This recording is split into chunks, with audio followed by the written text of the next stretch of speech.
जय हिंद साथियों, नमस्कार। कैसे हैं आप सब? उम्मीद है सभी प्यारे भाई बहन एकदम शानदार, लाजवाब, ज़बरदस्त, बेहतरीन, जिंदाबाद होंगे।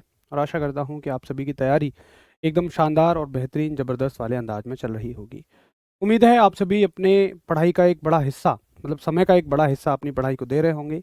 ऐसा करने से ही आप सभी के सारे टारगेट जो आप सोचते हैं वो कंप्लीट हो पाते हैं। तो शुरू करते हैं आज की क्लास को। कल के क्वेश्चन से आप सभी आंसर करेंगे और मैं आपसे तब तक बातचीत करता रहूँगा। तो कल की क्लास में हमने पढ़ा कार्य और ऊर्जा के बारे में। मैं आपसे जानना चाहूँगा कि ऊर्जा का एसआई मात्रक कौन सा है? ऊर्जा का एसआई मात्रक कौन सा है? ऊर्जा का एसआई मात्रक है, यानी कि SI unit of energy. SI unit of energy क्या है? बताएंगे आप सभी क्या है SI unit of energy? Colony, जय भीम, माही, कुलदीप, छोटू भाई, राम राम, हेमा कुमारी, अनीता भाई, और हमारे साथ हैं प्रणय। हम्म, प्रणय नहीं आ रही थी तो कोई बात नहीं होनी चाहिए। मनीष भाई, राम राम जी, और मली रिंकू भाई, नमस्कार। सभी प्यारे दोस्तों को नमस्कार। Good morning, good evening, sorry, आदाब, सत श्री अकाल, जय श्री राम, राधे राधे। जय हिंद सर, आपकी बातें सुनकर अच्छा लगता है। तब तो कहीं ना कहीं आपकी स्थितियाँ भी कुछ मेरे जैसी रही होंगी, तभी आप उन चीज़ों को रिलेट भी कर पाते होंगे। आप सभी का एकदम शानदार आंसर है, और अब तक जितने भी आंसर आए हैं उन सभी में कहीं कोई भी गलती नहीं है। बहुत ही बढ़िया। राधा, बहुत सारा आभार आपका। आदित्य भाई, बहुत बढ़िया आंसर है, वेरी गुड। शुभम, एकदम शानदार है, बहुत ज़बरदस्त। तो बहुत अच्छा आंसर आप सभी कर रहे हैं। और मैं देख पा रहा हूँ कि एक सिंगल सिंगल बच्चे का भी, कोई सिंगल भाई बहन का भी कोई गलत आंसर नहीं है। इसे देख के लगता है कि हाँ, चीज़ों को आप सुन लेते हैं, रिवाइज करके याद भी कर लेते हैं। और मैं वादा करता हूँ कि इतना ही आपको याद है तो यही आपके लिए फिजिक्स के स्तर में काफ़ी रहेगा, इससे ज़्यादा की हमें आवश्यकता भी नहीं है। तो आप सभी का आंसर है कि ऊर्जा का जो एसआई मात्रक है ये क्या होता है? जूल। और अगर आपसे कार्य का भी एसआई मात्रक पूछे तो ये भी जूल ही हो जाएगा। और शायद इस बात से भी आप सहमत होंगे कि ऊर्जा चाहे जिस तरह की हो, चाहे गतिज हो, स्थितिज हो, रासायनिक हो, कोई भी एनर्जी हो, कोई भी ऊर्जा हो, काइनेटिक, पोटेंशियल, केमिकल, सोलर, सबकी यूनिट जो होती है वो जूल ही होती है। ठीक है जी। चलो, तो हमारा चैप्टर चल रहा था कार्य, ऊर्जा एवं शक्ति। उसमें हमने कार्य ऊर्जा पढ़ लिया था। अभी शक्ति को फिनिश करेंगे और फिर आगे गुरुत्वाकर्षण चैप्टर पे हम चलेंगे। तो आप सभी लिखेंगे शक्ति, यानी कि पावर। और शक्ति को हम लोग पी से दिखाते हैं। अब शक्ति को समझने के लिए मैं आपसे एक क्वेश्चन पूछूंगा, आप सभी उसका थोड़ा सा ध्यान से उत्तर करेंगे क्योंकि इसमें गलती होने के बहुत सारे चांसेस रहते हैं। क्या क्वेश्चन है मेरा आपसे? देखिए, मान लो मैं घर बनवा रहा हूँ और यहाँ पे मेरे घर पे 100 ईंटों के दो ढेर पड़े हुए हैं। मतलब दो ढेर हैं मेरे पास ईंटों के, जिसमें से हर एक में 100 ईंटें हैं। एक ढेर ये है और एक ढेर ये है। इसमें 100 ईंटें हैं, 100 ईंटें इसमें हैं, ठीक है, और 100 ही ईंटें इसमें हैं। अब मैं दो मजदूर भाइयों को बुला के लाया और मैंने बोला कि देखो जी, ये ईंटें तुम्हें नीचे से मेरे घर की छत पे फेंकनी है, उसके मैं आपको 500 रुपये दूंगा। एक मजदूर भैया ये हैं, इन्होंने कहा बिल्कुल फेंक देंगे। अब देखिए, इन्होंने फेंकने में इनको दे देते हैं नंबर 1 और इनको दे देते हैं नंबर 2। बिल्कुल ऐसे ही सवाल पूछा जाता है जिस तरीके से मैं आपको सिचुएशन बता रहा हूं। तो इन्होंने फेंकने में लिया 1 घंटा और इन्होंने फेंकने में लिए 2 घंटे। मैं आपसे जानना चाहता हूं कि 1 और 2 में से ज्यादा कार्य किसने किया? जरा बताएंगे।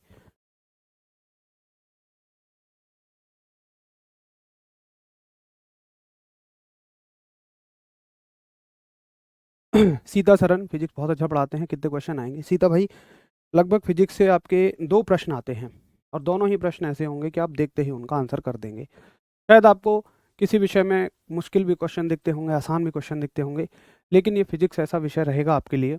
और वादा करता हूँ कि शायद पहले मुश्किल रहा हो, क्लास लेने के बाद तो इतना आसान बन जाएगा कि जो भी 2 प्रश्न आपके परीक्षा में आएंगे, निश्चित तौर पर देखते ही टक से आंसर लगाएंगे और खुश होकर आप आगे बढ़ जाएंगे कि ये पढ़ा हुआ क्वेश्चन है। ठीक है, मैं शक्ति को दोबारा थोड़ा सा बड़ा लिख देता हूँ, कोई दिक्कत नहीं है। आप तब तक मुझे आंसर करिए। मैं लिख देता हूँ शक्ति को थोड़ा सा बड़ा, वो पेन का साइज थोड़ा सा छोटा था। शक्ति यानी कि पावर। और इसको दिखाते हैं हम लेटर पी से, ठीक है जी। तो बताइए कि क्या इसका आंसर रहेगा। तो अब देखो, यहाँ पे हमेशा ही ऐसा होता है, तीन तरह के आंसर आते हैं। कोई भाई बहन कह रहे हैं कि जी इन्होंने ज़्यादा किया, कुछ कह रहे हैं इन्होंने ज़्यादा किया, और कुछ कह रहे हैं दोनों ने बराबर किया। मेरी हर क्लास में यही तीन तरह के उत्तर आते हैं। अब मैं आपसे एक बात पूछूंगा कि जब आप इन्हें काम सौंप रहे थे तो काम क्या था? 100 ईंटों को नीचे से ऊपर फेंकना। उसके पैसे कितने थे? 500 रुपये। अगर आप इनसे ये कहो, इसको ये कहो कि तुमने कम किया या तुमने कम किया, तो पता है क्या कहेंगे कि बाबूजी तुमने समय की तो कोई बात ही नहीं करी थी, काम तो ये था कि नीचे से उठा के ईंटों को ऊपर फेंकना है। अगर तुमने इसे 500 रुपये से कम दिए तो ये बची कुछ ईंटों को तुम्हारे सर में मार देगा। तो ये कहेगा जी काम तो देखो मैंने बराबर किया है। तो पता है कार्य इस अवस्था में बराबर है, क्योंकि आप देखो कार्य का फॉर्मूला देखो, आप कार्य का फॉर्मूला है बल गुणा बल की दिशा में विस्थापन। इसमें कहीं समय है नहीं। अरे भाई जब समय है ही नहीं तो समय का कार्य से कोई लेना देना नहीं है। तो इस स्थिति में कार्य जो है वो बराबर होता है। आप इस बात को लिखें चाहे ना लिखें कोई बात नहीं, बट समझ जरूर लेना कि इक्वल वर्क दोनों ने किया। अच्छा मैं पूछूं कि एनर्जी किस में ज्यादा है? एनर्जी किस में ज्यादा है? तो आप कहेंगे जी, आपको फिर ऐसा लगेगा शायद कि जिसने 1 घंटे में काम कर दिया उसमें एनर्जी ज्यादा है।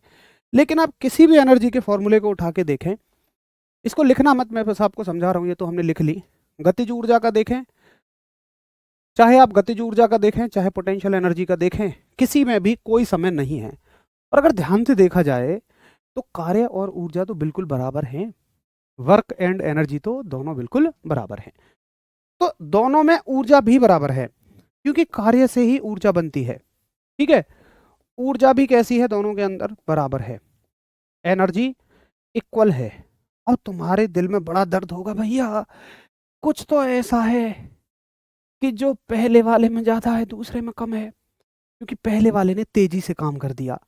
ना तो ये कार्य है ना ये ऊर्जा है, यही है वो चीज शक्ति यानी पावर। तो कार्य ऊर्जा और शक्ति में से समय के साथ संबंध सिर्फ और सिर्फ शक्ति का होता है, पावर का होता है।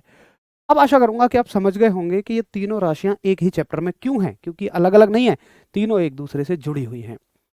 तो जब आप कार्य को समय के साथ जोड़ के देखने लगते हैं तो आप किसी व्यक्ति की शक्ति चेक कर रहे हो। अगर आप ये कहो कि भैया तुमने जो काम किया है ना वो तो बेशक बराबर है, लेकिन तुमने जल्दी कर दिया, तुमने कम समय लिया, तो इसकी ताकत ज्यादा है। समय का ताकत के साथ उल्टा संबंध, जितना कम समय कोई लेगा मतलब वो जल्दी जल्दी फेंक रहा है, उसके अंदर ताकत ज्यादा है। जिसने जितना ज्यादा समय लिया उसके अंदर ताकत कम है। तो आप क्या लिखेंगे? ताकत क्या होती है, शक्ति क्या होती है? शक्ति बराबर, आप फॉर्मूला पढ़ेंगे, शक्ति यानी कि पावर बराबर कार्य बटे समय। कार्य को जब आप समय से जोड़ना शुरू कर देंगे, जब आप वर्क को टाइम से जोड़ना शुरू कर देंगे, तो इसे ही हम शक्ति कहते हैं। अब देखिए, शक्ति को दिखाते हैं हम पी से, कार्य को दिखाते हैं डब्ल्यू से, और समय को दिखाते हैं टी से। और डेफिनेशन का दीवाना मेरा भाई ये कह देगा कि जी अब तो मुझे परिभाषाएं बनानी समझ में आती हैं। कैसे समझ में आती हैं? अगर कार्य के नीचे समय है तो मैं कह दूंगा कार्य की दर को शक्ति कहते हैं। अगर कार्य के नीचे समय है तो परिभाषा कैसे बनेगी? कार्य की दर को शक्ति कहते हैं। कार्य की दर को शक्ति कहते हैं। कार्य की दर को शक्ति कहते हैं। कार्य की दर को शक्ति कहते हैं। इंग्लिश वाले, rate of work is called as power. Rate of work is called as power. अब देखो भैया, हालांकि 80-90% बच्चों को समझ में आ गया, जिनको ये बात समझ में नहीं वो इसको भूल जाओ, और सिर्फ आप एक बात याद रखो कि कार्य बटे समय शक्ति होता है। पेपर में आपसे ये ईंट व्यक्ति कुछ नहीं पूछा जाएगा, सिर्फ पेपर में ये पूछा जाएगा कि शक्ति का फॉर्मूला इनमें से कौन सा ठीक है, तो आप बता दो कि ये ठीक है। आपसे बोला जाएगा कि बताओ निम्न में से कार्य की दर को क्या कहा जाता है। जैसे क्वेश्चन आएगा आपसे, क्वेश्चन बनेगा कार्य की दर होती है कार्य की दर होती है, rate of work is, option है, ऑप्शन होंगे आपके, rate of work is force यानी कि बल, बी ऑप्शन होगा वर्क यानी कि कार्य, सी ऑप्शन होगा आपका एनर्जी यानी कि ऊर्जा, और डी ऑप्शन होगा आपका शक्ति यानी कि पावर। ठीक है, तो इस तरह के क्वेश्चन आपके होंगे। अब देखो, फिर से मैं कहूंगा, भैया इसे नीचे कर दो थोड़ा, फिर से मैं कहूंगा कि नो डाउट इस प्रश्न का आंसर कोई भी नहीं कर पाएगा, सब कर देंगे इसका आंसर, लेकिन अभी क्यों कर पा रहे हैं, क्योंकि साइड में लिखा है। जब आप 4-6 दिन बाद इस क्वेश्चन को देख रहे होंगे, कहीं मॉक टेस्ट लगाने बैठेंगे, तो हो सकता है आप दो चीजों में कंफ्यूज हो जाओ। पता है, पावर को समझना मुश्किल नहीं है भाई, कार्य बटे समय शक्ति हो गया, इसको हम डब्ल्यू से दिखाए, इसको टी से, इसको पी से, और कार्य करने की दर को शक्ति कह दिया, परिभाषा बन गई। चैलेंज है ये याद रख पाना आगे चल के कि कार्य करने की क्षमता को ऊर्जा कहते हैं और दर को शक्ति कहते हैं। यानी कि अगर यहां पे होगा एबिलिटी टू डू वर्क, तो वो एनर्जी होगी, और rate of to do work होगा तो ये शक्ति होगी। बस आपको इतनी सी समस्या बन सकती है, और इसमें कोई समस्या नहीं बनेगी।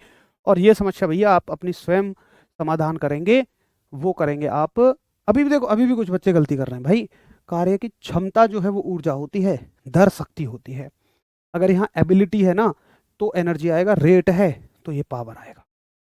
बस इनमें आप गलती कर सकते हो, और ये गलती करने से बचोगे आप जब कई बार रिवीजन कर लोगे, तो आपको खुद ही समझ में आ जाएगा। चलो भैया, बहुत बढ़िया। अब एक भाई ने कहा जी इसका वो बता दो मुझे मात्रक, तो उम्मीद है आपने ये नोट कर लिया होगा। मैं इसको हटा देता हूँ थोड़ा यहाँ से, और यही मैं इसका मात्रक लिख देता हूँ। तो देखिए इसका जो मात्रक है, एक सिंपल सा मात्रक तो सबको याद होगा भाई साहब, वो क्या होता है, वॉट। लेकिन वॉट किसको कहा जाता है, मैं हमेशा आपसे एक बात कहता हूं कि एक मात्रक फॉर्मूले से भी याद रखिए, वो क्या है भाई, कार्य का मात्रक बटे समय का मात्रक, कार्य का मात्रक जूल, समय का मात्रक सेकंड। तो इसका मात्रक जूल पर सेकंड भी हो सकता है, इसका मात्रक जूल पर सेकंड भी हो सकता है। तो दोनों ही इसके मात्रक हैं, जूल पर सेकंड भी इसी का मात्रक है। तो जूल पर सेकंड या वॉट एक ही बात है। अब देखो इससे सवाल कैसे बनेगा, सवाल ऐसे बनेगा, देखो जूल आपसे पूछा जाएगा, जूल प्रति सेकंड क्या होता है। ऑप्शन होंगे, ऑप्शन होंगे न्यूटन, दूसरा ऑप्शन होगा वॉट, सी ऑप्शन होगा अर्ग, डी ऑप्शन होगा आपका डाइन। बताओ कि जूल पर सेकंड को क्या कहा जा सकता है, ऐसा सवाल इससे बनेगा।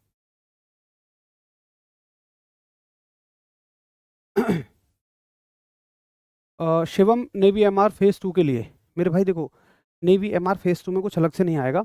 अगर आपने नेवी एमआर फेज 1 की तैयारी की है, आपको कॉन्फिडेंस है कि मेरी अच्छी तैयारी थी, एग्जाम अच्छा हुआ है, तो वही तैयारी काफ़ी है, उन्हीं नोट्स को आप रिवाइज कर लो, उन्हीं में से हो जाएगा।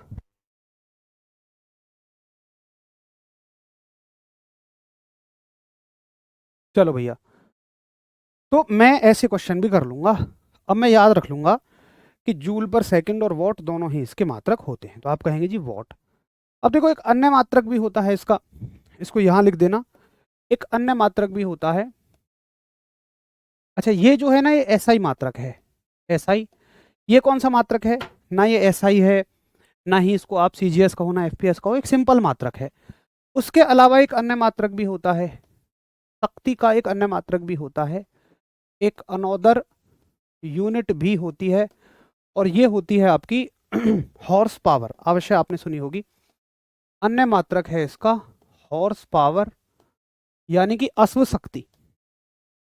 इसका एक अन्य मात्रक भी है जिसका नाम है हॉर्स पावर यानी कि अश्व शक्ति। और देखो एक हॉर्स पावर में आप याद रखेंगे, वन हॉर्स पावर में, वन हॉर्स पावर में, हॉर्स पावर को एचपी लिख देते हैं शॉर्ट में, HP horse power, one horse power में 746 वॉट होते हैं। 1 horse power equals to 746 what.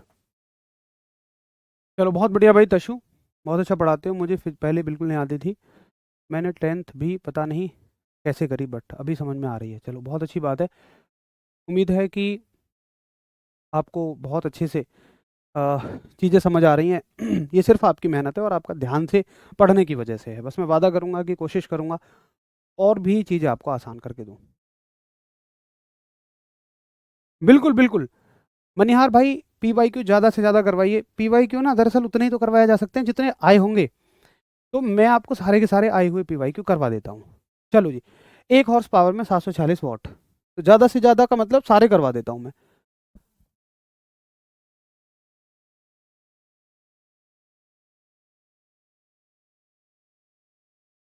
एक सेकंड, एक ना पीडीएफ गलत लग गई है, अभी मैं हरीश भैया को बोलता हूँ, वो दूसरी पीडीएफ लगा रहे हैं।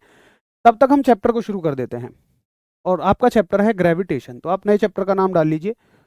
और ये चैप्टर नंबर होगा आपका मेरे हिसाब से units, measurement, motion, laws of motion, work energy and power, gravitation, 6 number. तो आप चैप्टर नंबर 6 गुरुत्वाकर्षण, एक बड़ा ही शानदार और लाजवाब सा चैप्टर ग्रेविटेशन, जो हमें बहुत सारे रहस्यों का जवाब देता है। ग्रेविटेशन मिल गई ना? चलो, तो पीडीएफ लगा लेते हैं, क्वेश्चन कर लेते हैं इस चैप्टर से आए हुए, पहले पिछले चैप्टर से।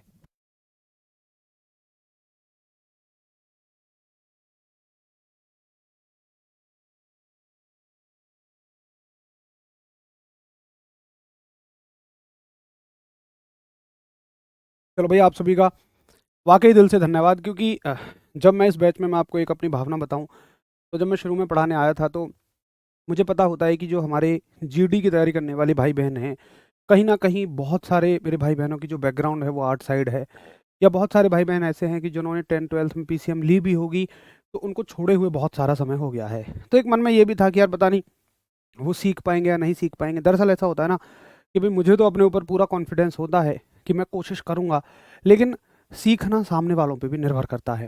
तो जितनी मेरी उम्मीदें थी, उससे कहीं ज़्यादा आप लोग चीज़ों को सीख रहे हैं, और सिर्फ ऐसा आपके अटेंटिव होकर बैठने की वजह से ही संभव होता है। और सच में अगर ये कॉम्बिनेशन हमारा बना रहा है, ऐसी तालमेल बनी रही, तो वादा करता हूँ कि कोई सिंगल चैप्टर आपको ऐसा लगेगा ही नहीं कि आपको ना समझ में आया हो या मुश्किल लगा हो। चलो क्वेश्चन कर लेते हैं पहले इसके। बहुत बढ़िया, आप बहुत अच्छा कर रहे हैं। ये है, देखो ये ऐसे कार्य, ऊर्जा एवं शक्ति के सवाल हैं प्रीवियस ईयर, और ये सवाल आपसे पूछा गया है एसएससी जीडी 6 मार्च 2024 शिफ्ट 4 में। बताइए, वॉट की इकाई है, कौन सी मात्रा की इकाई वॉट है? रोजोत भाई लव यू टू, बहुत सारा प्यार। पीयूष बहुत शानदार। नेवी का बैच बिल्कुल आएगा टॉनी, जब वैकेंसीज आ जाएंगी।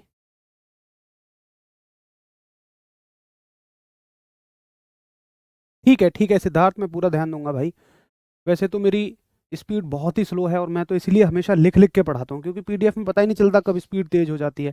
जब लिखना पड़ता है, मैं तो दो दो लैंग्वेज में लिख रहा हूँ, तो शायद आपको लग ही रहा होगा कि मेरी स्पीड बहुत ही स्लो है। बाकी मैं और थोड़ी सी स्लो कर लूँगा, अगर आपको दिक्कत आ रही है तो कोई बात नहीं। बहुत बढ़िया, तो उम्मीद है कि ये प्रीवियस ईयर क्वेश्चन आप आराम से कर पाए होंगे। और आप देख रहे हो कि बहुत बेसिक स्तर के सवाल आते हैं, कुछ मुश्किल सवाल आपके नहीं हैं। सिर्फ ये है कि हाँ, उन्हें पढ़ लो एक बार। तो वॉट किसकी इकाई है? शक्ति की। बाकी ऊर्जा, भाई ऊर्जा कार्य की भी हो सकती है, और किसकी इकाई हो सकती है?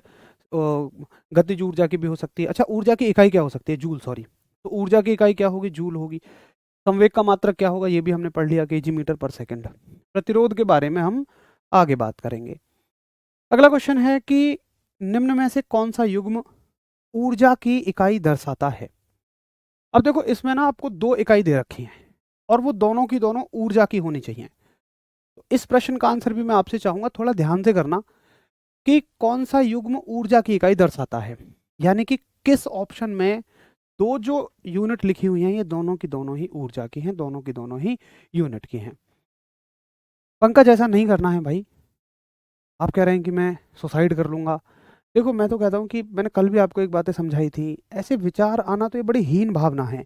कर लो, देखो बुरा मत मानना, मैं एक बात पूछता हूँ आपसे, कर लो सुसाइड। चलो फिर क्या कर लिया आपने? आप कह रहे हो जी मैं फौजी नहीं बना तो सुसाइड कर लूंगा। क्या सुसाइड करने से फौजी बन जाओगे? या आप फौजी बनना क्यों चाहते हैं? क्योंकि बहुत सारी इच्छाएं आपकी हैं। इच्छाएं क्या, बहुत सारे सपने आपके हैं, आपके माता पिता के सपने हैं, क्या वो पूरे हो जाएंगे? अरे फौजी नहीं बने तो कुछ तो बनोगे।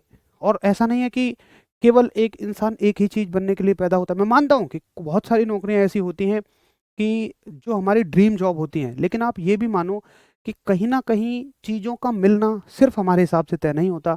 कुछ ऊपर भी है, आप जो ऊपर वाले को भी मानते होंगे, कुछ उसके हाथ में भी होता है। और हमें हमेशा हमारी मेहनत के हिसाब से बेहतर ही मिलता है। मैं ये नहीं कहता हूँ कोई जॉब बुरी है कोई जॉब अच्छी है, उस चीज़ से परे हट के सोचो थोड़ा, कि हो सकता है कि आपकी मेहनत ज़्यादा हो, ऊपर वाले को ऐसा लगता हो कि यार अगर इसे फौजी बनाया मैंने तो शायद इसकी मेहनत से कम दूंगा इसे, इससे अच्छा मैं इसे कुछ और बनाऊंगा। तो कई बार अच्छा मिलने के लिए भी हमें जो उससे कम स्तर की चीज़ें होती हैं वो नहीं मिलती हैं। मैं फिर से कहूँगा फौज की नौकरी की तुलना किसी से कुछ नहीं है, लेकिन हो सकता है आपकी मेहनत ज़्यादा हो, ऐसे भी आप मान सकते हैं।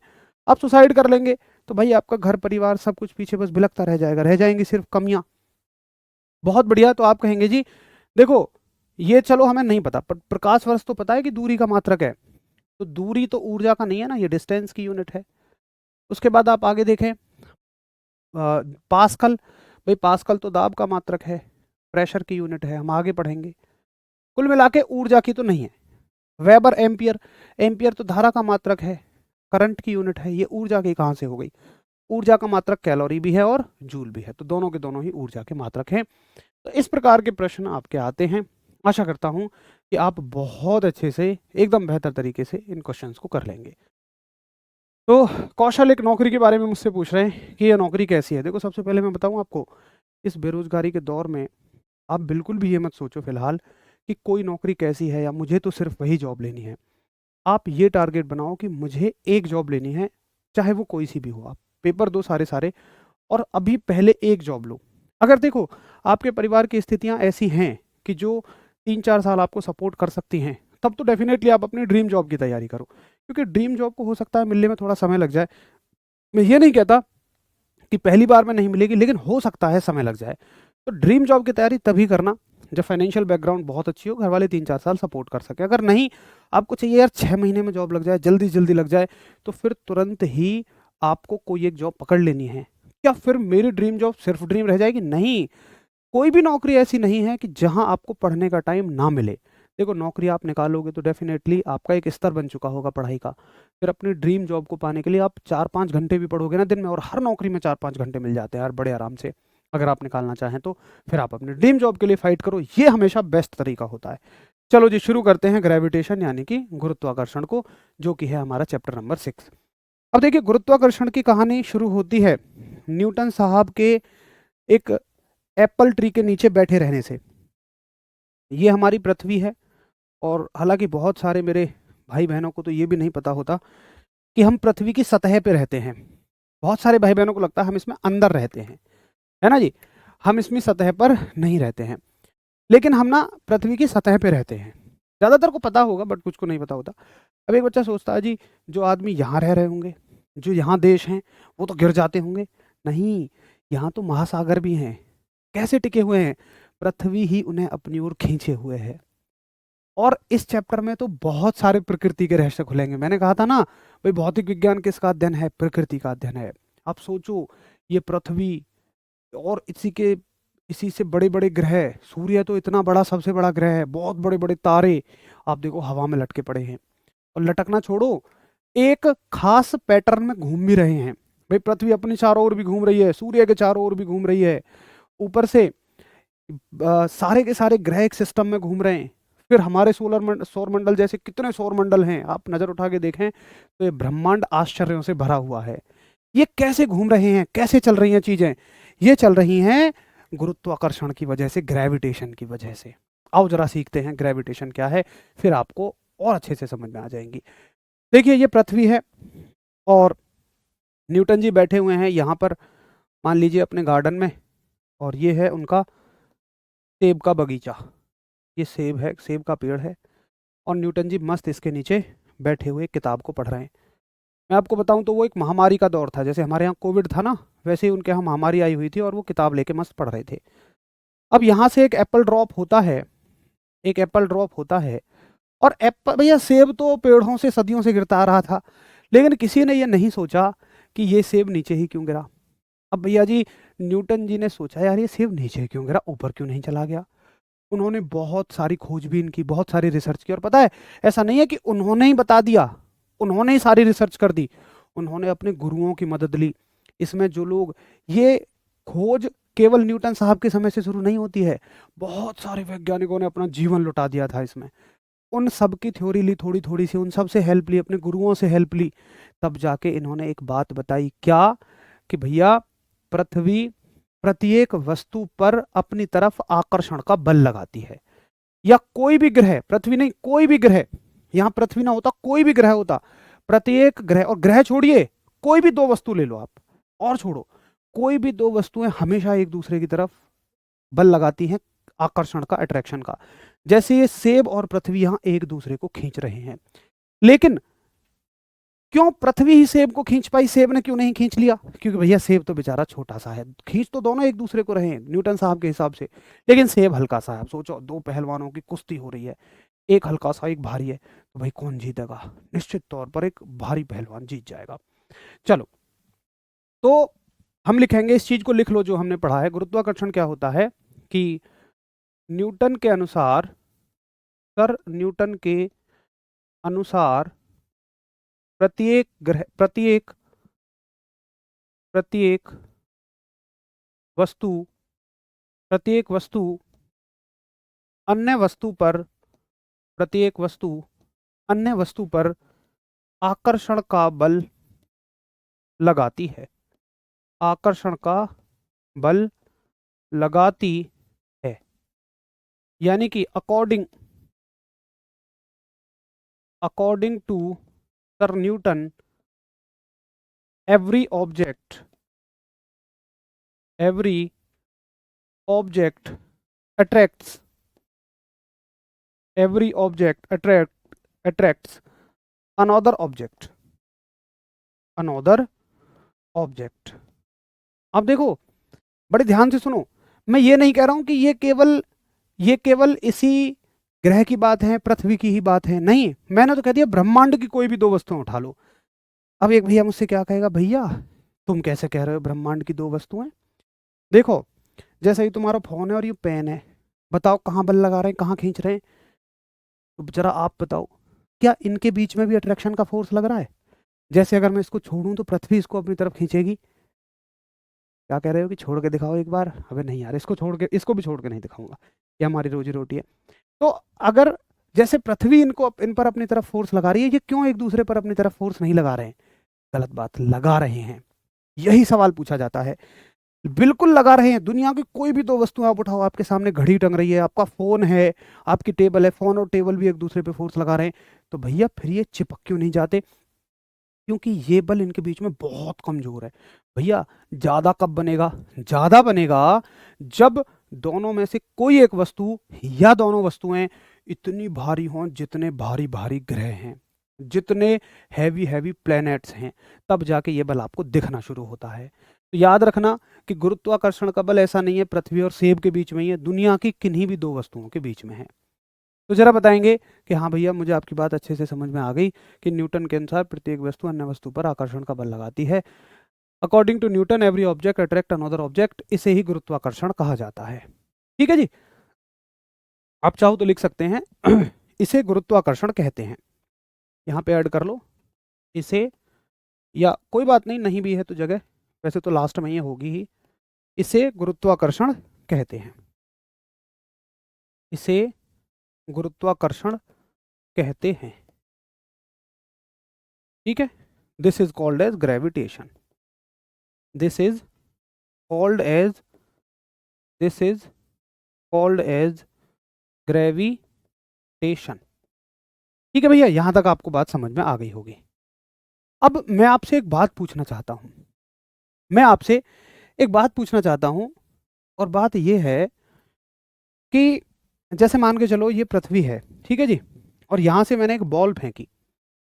अब देखिए, देखने को क्या मिलता है कि जब ये बॉल यहाँ है, मान लो मैंने और ऊपर से छोड़ी, यहाँ से, इससे भी ऊपर से छोड़ी, और जब ये बॉल गिर रही है तो मैंने इसकी गति नापी, मैंने पाई इसकी गति 10 मीटर पर सेकंड।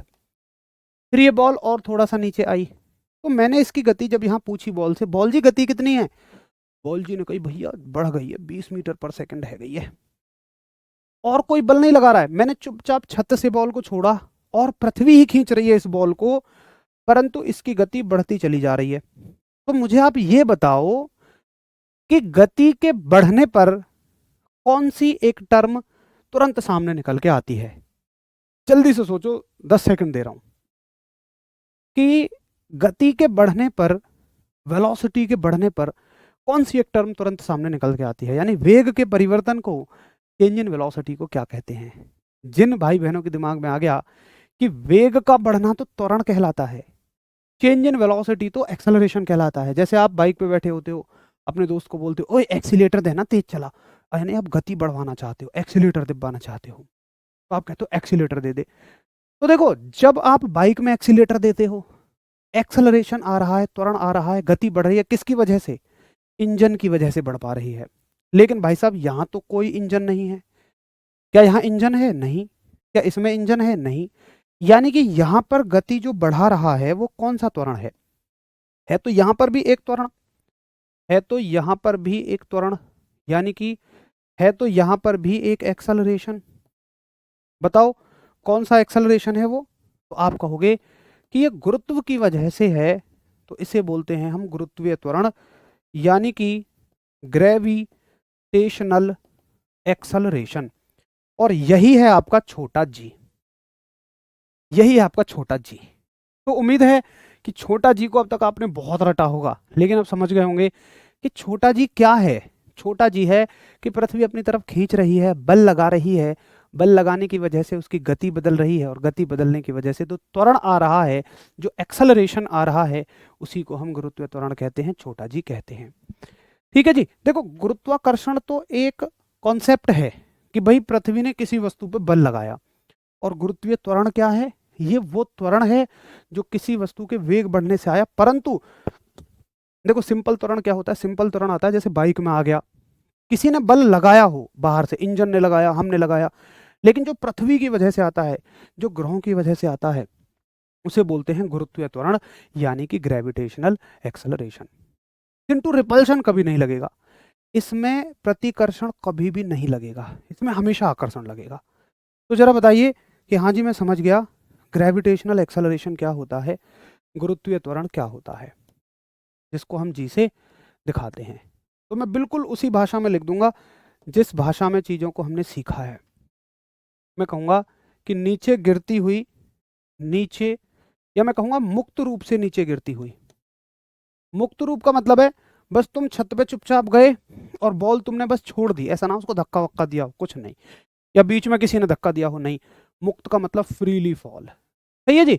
तो लिखोगे मुक्त रूप से गिरती वस्तु पर, मुक्त रूप से गिरती वस्तु पर पृथ्वी, या तुम कोई ग्रह भी लिख सकते हो, पृथ्वी या अन्य ग्रह, ऐसे भी लिख सकते हो, पृथ्वी या अन्य ग्रह द्वारा लगाया गया त्वरण।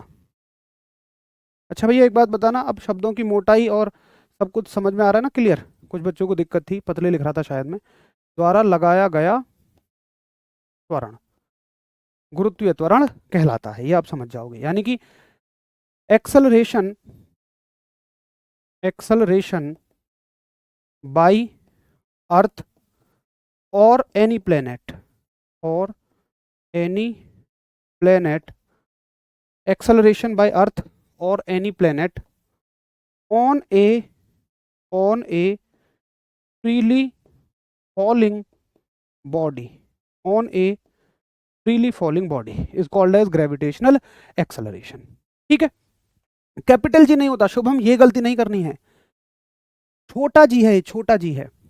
फिर से समझो एक बार, फिर से दोबारा मैं समझा रहा हूँ, गलती नहीं करनी है। बड़ा जी मैंने कहाँ लिखा है बड़ा जी? अगर आप ये चाहते हैं कि हाँ बड़े जी के बारे में समझना है तो वो अलग बात है। देखो छोटा जी क्या होता है कि जब आप किसी वस्तु को ऊपर से छोड़ोगे, आप ऐसे सोचो, तो निश्चित तौर पर जिस ग्रह पर भी आप खड़े हो वो ग्रह उसको अपनी तरफ खींचेगा, तो खींचने की वजह से उसका लगातार वेग बढ़ेगा, और वेग के बढ़ने को ही हम त्वरण कहते हैं। तो ये एक्सेलरेशन जो है, त्वरण जो है, ये किसके कारण आया?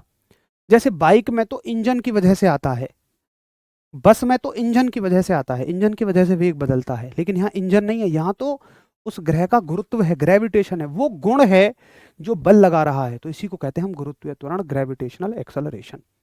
ठीक है जी। नहीं सिंटू बिल्कुल भी नहीं लगेगा आशीष, सभी ग्रहों पर गुरुत्वाकर्षण होता है, अब मैं उस बात पे भी जाऊंगा। चलो बहुत बढ़िया भैया, मुझे समझ में आ गया कि ग्रेविटेशनल एक्सेलरेशन ये होता है। अब देखिए आपसे पूछा जाएगा कि ग्रेविटेशनल एक्सेलरेशन यानी छोटे जी का मात्रक, तो तुम कहोगे भैया ये एक तरह का त्वरण ही तो है, इसकी यूनिट क्या हो जाएगी? एक तरह का एक्सेलरेशन है, इसकी यूनिट मीटर पर सेकंड स्क्वायर ही होगी, जो त्वरण की होती है वही इसकी होती है। अब मुझे एक बात बताओ आप कि जैसे पृथ्वी और चंद्रमा में पृथ्वी ज्यादा भारी है, तो अगर उसी सेब को मैं, जिसको मैं पृथ्वी पे गिरा रहा हूं, उसी को मैं चंद्रमा पे गिराऊंगा, तो चंद्रमा कम ताकत से खींचेगा या ज्यादा से? तुम कहोगे कि चंद्रमा खींचेगा कम ताकत से। यानी कि अगर यही वस्तु चंद्रमा पे होती तो इसकी वैल्यू यहां से यहां तक ज्यादा से ज्यादा 15 हो जाती, 20 नहीं हो जाती।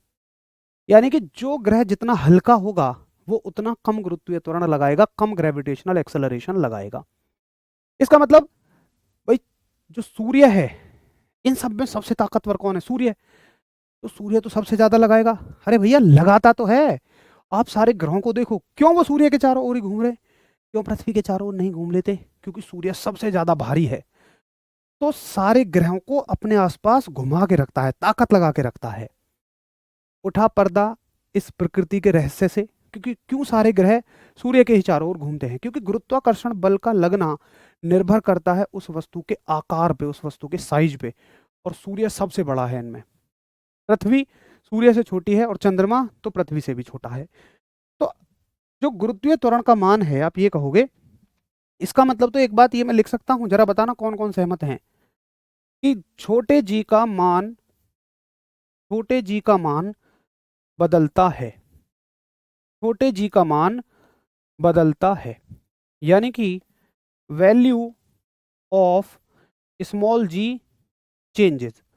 बताओ भाई मेरी इस बात से कौन सहमत है? और यहां से सीधा सवाल आएगा कि छोटे जी का मान बदलता है या नहीं, तो आप बताओ भाई बदलेगा कि नहीं? छोटे जी का मान बिल्कुल बदलेगा। विमल सिंह, त्वरण कोई बहुत मुश्किल चीज नहीं है, इसको समझने के लिए कोई क्लास की जरूरत नहीं है, 1 सेकंड में यही समझ में आ जाएगा। तुम्हारे द्वारा या किसी के भी द्वारा किसी वस्तु का वेग बढ़ गया, कोई वस्तु, मान लो मैं ऐसे चल रहा हूँ, ऐसे चल रहा हूँ, ठीक है, अब किसी ने मुझे धक्का दिया, मैं ऐसे तेज चला, इसी को त्वरण कहेंगे बस। मतलब सिर्फ इतना है कि अगर कहीं त्वरण शब्द बोला जा रहा है ना, और उसके आगे पीछे की कहानी कुछ नहीं बताई जा रही, तुम किसी के पास गए दोस्त के, तो उसने कहा त्वरण, तो तुम समझ जाना वेग बढ़ा है, कहानी खत्म। वेलोसिटी बढ़ेगी तो उसको एक्सेलरेशन कहते हैं।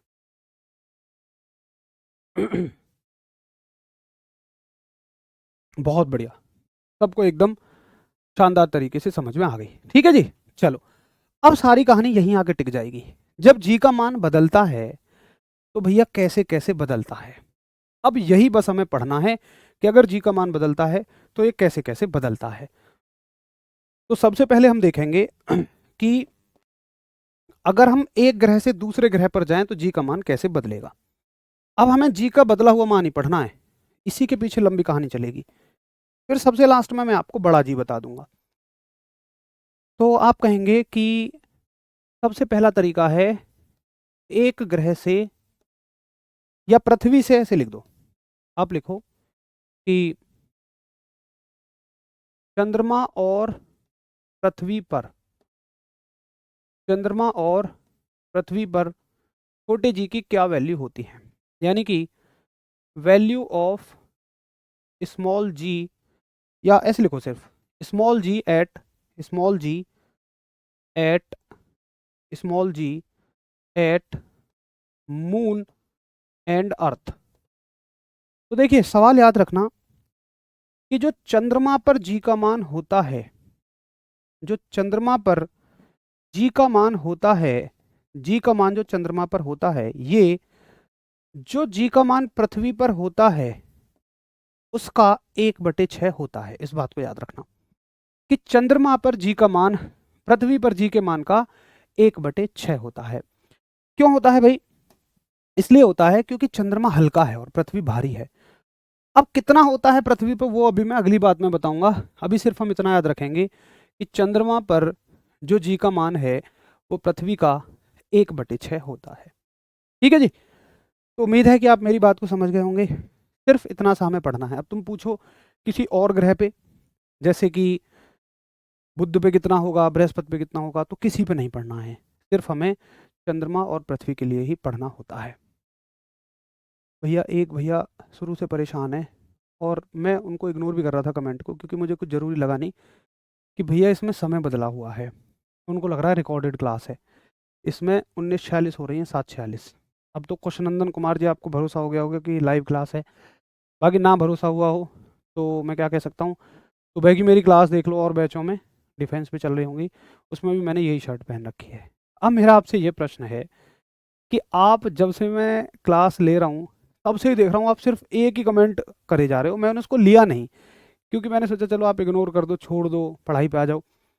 उस बात से क्या फ़र्क पड़ता? अगर ये क्लास रिकॉर्डेड भी होती तो क्या फ़र्क पड़ता? आपको तो समझने से मतलब है ना। लेकिन मैं देख पा रहा हूँ आप कमेंट ही लिखे जा रहे हो। अब आप कमेंट अगर लिख रहे हो, उसी को डाल रहे हो, तो फिर डेफिनेटली आपका पढ़ने में मन नहीं है। और बुरा मत मानना, देखो भाई ऐसे सिलेक्शन नहीं होता है। और वो हर बच्चा जो सीरियस है वो सुन लो कि देखो हर तरह के बच्चे आप देख भी रहे होंगे होते हैं। तो कुछ नंदन जी, अगर सिलेक्शन लेना है तो आपको अपना फोकस सिर्फ उस चिड़िया की आंख पर ही रखना पड़ेगा जिस पर आप तीर मारना चाहते हैं। अगर आप इधर उधर रहेंगे तो बड़ी दिक्कत हो जाएगी। चलो भैया बहुत ही बढ़िया। तो उम्मीद करूंगा कि आपको मेरी बात अच्छे से समझ में आ गई है कि जी का मान ऐसे बदलता है। ठीक है। अब सुनो, जी का मान और कैसे बदलता है इस बात को हम कल पढ़ेंगे, क्योंकि आज वो टॉपिक फिर आधा रह जाएगा। जी का मान कई सारे तरीके से बदलता है। आपकी उत्सुकता अवश्य होंगी कि 9.8 कहाँ होता है, 10 कहाँ होता है, फिर जी का मान अंतरिक्ष में कितना होता है, केंद्र पे कितना होता है, पृथ्वी के घूमने पे कितना होता है। बहुत सारे तरह के जी का मान बदलता है। मैं पूरी कोशिश करूंगा कि बहुत आसानी से आपको क्लास में ही याद हो जाए कि जी का मान कहाँ कहाँ कैसे कैसे बदलता है। तो कल हम जी का मान बदलने वाली बात को पढ़ेंगे, बड़े जी के बारे में पढ़ेंगे, और साथ ही हम पलायन वेग को समझेंगे और कुछ थोड़ा थोड़ा सा उपग्रहों के बारे में पढ़ेंगे, और इसी के साथ हमारा चैप्टर ये फिनिश हो जाएगा।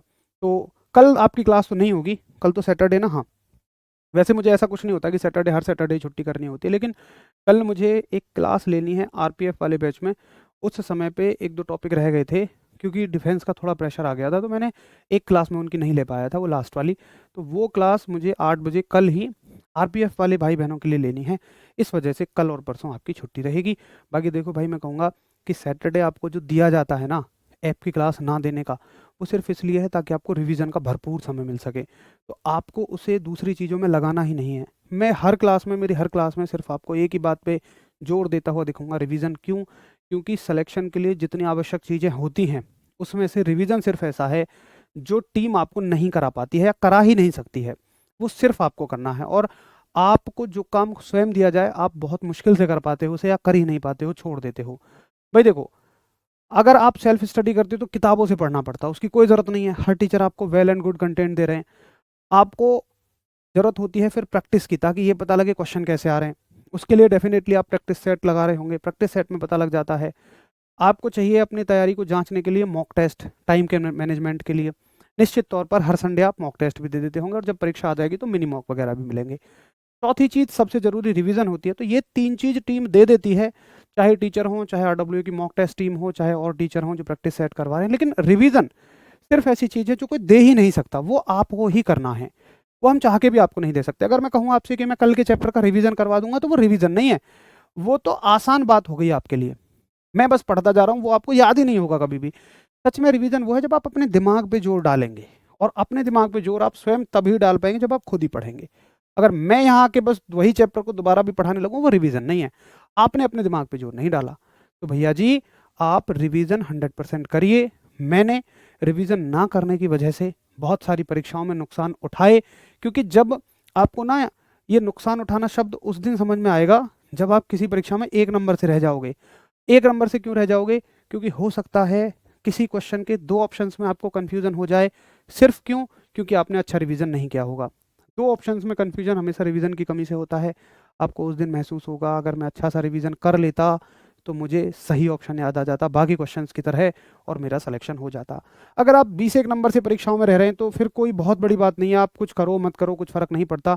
लेकिन अगर आप बहुत ही नज़दीक हैं सिलेक्शन के तो आपके लिए हर एक चीज़ मायने रखती है। एक बच्चा मुझसे पूछता है कि जी फिजिक्स तो कुल 2 नंबर की आती है, मैं इसे छोड़ दूँ? मैं उससे पूछता हूँ तुम्हारे भैया कट ऑफ से कितना पीछे हो? और उसने कहा जी 20-25 नंबर पीछे हूँ। मैं कहता हूँ चलो छोड़ दो फिर तो इसको, क्योंकि बाकी सब्जेक्ट में आप नंबर बढ़ाओ। लेकिन अगर आप सच में कट ऑफ से 1 या 2-3 नंबर रह रहे हैं, मान लो 2 ही नंबर आप कट ऑफ से रह जाएँ, आप फिजिक्स को छोड़ के चले जाएँ।